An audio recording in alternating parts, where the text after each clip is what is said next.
Hi everyone, I'm Dr. Ashley Cumming from Murray State University, and I wanted to give you some quick tips to get you started on playing the best instrument out there, the French horn.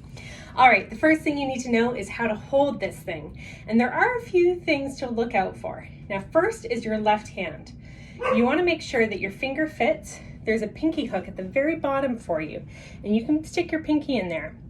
If you have small hands, some of them are actually adjust, so you can move them up and down so they fit better. We also have, for many of you, a thumb hook. And our thumb hook there might move and it might not. If it doesn't move, you have what's called a single horn.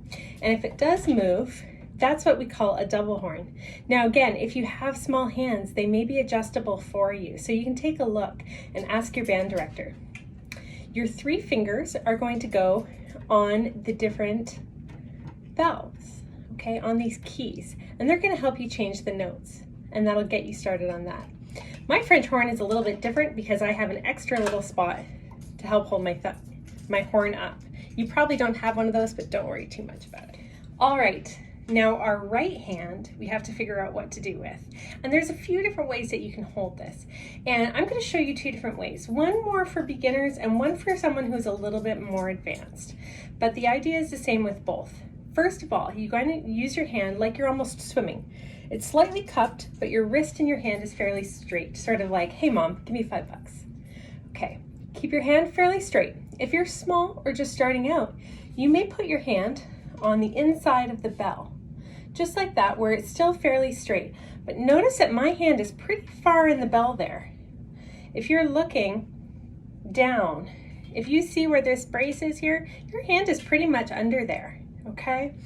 And that's going to help the horn get its characteristic sound. If your hand is out here or not in the bell, it's going to be harder to play, harder to hit the right notes, and harder to match with the others. So it's definitely worth doing. Okay, if you're a little bit taller or you want to sort of do it how the pros do it, you're going to take that same straight hand, but you're going to put it on the outside of the bell so your hand is holding the horn up. So the horn is actually resting right here on my hand, on my first finger and my thumb, and it's still pretty straight. And my arm is going to be pretty straight as well. If I took a straight line from the horn all the way to my hand out of the bell, you would see one long line, and that's to keep the sound from getting blocked. We need the sound to be able to escape. If our hand is like this or closed, you won't be able to hear the awesome sounds that we're making. So make sure that the sound can escape. Also notice my hand is still pretty far out inside the bell there. Okay, now finally, what do we do if we're standing or sitting?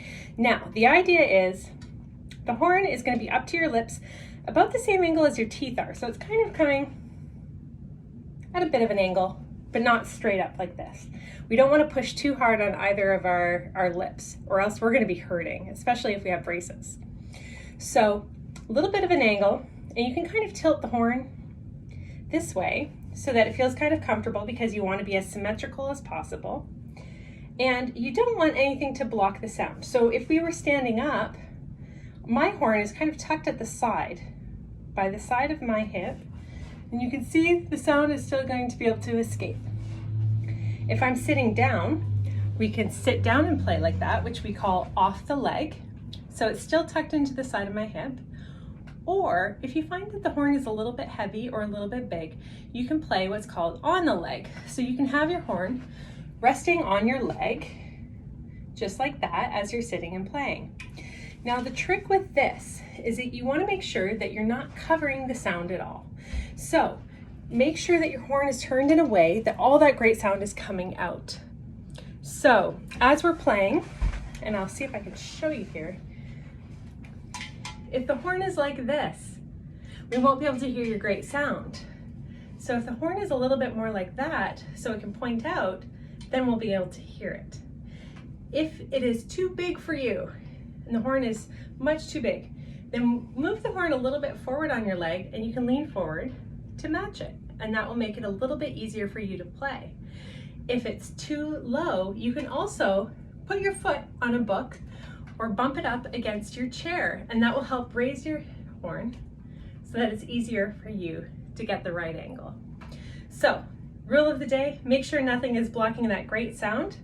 use what you need to sort of help your horn prop up, and keep it at a nice angle that's fairly natural coming out of your lip. So you don't want that, you don't want that. Just a nice normal angle, and my body should be about as symmetrical as I can be playing a very asymmetrical instrument.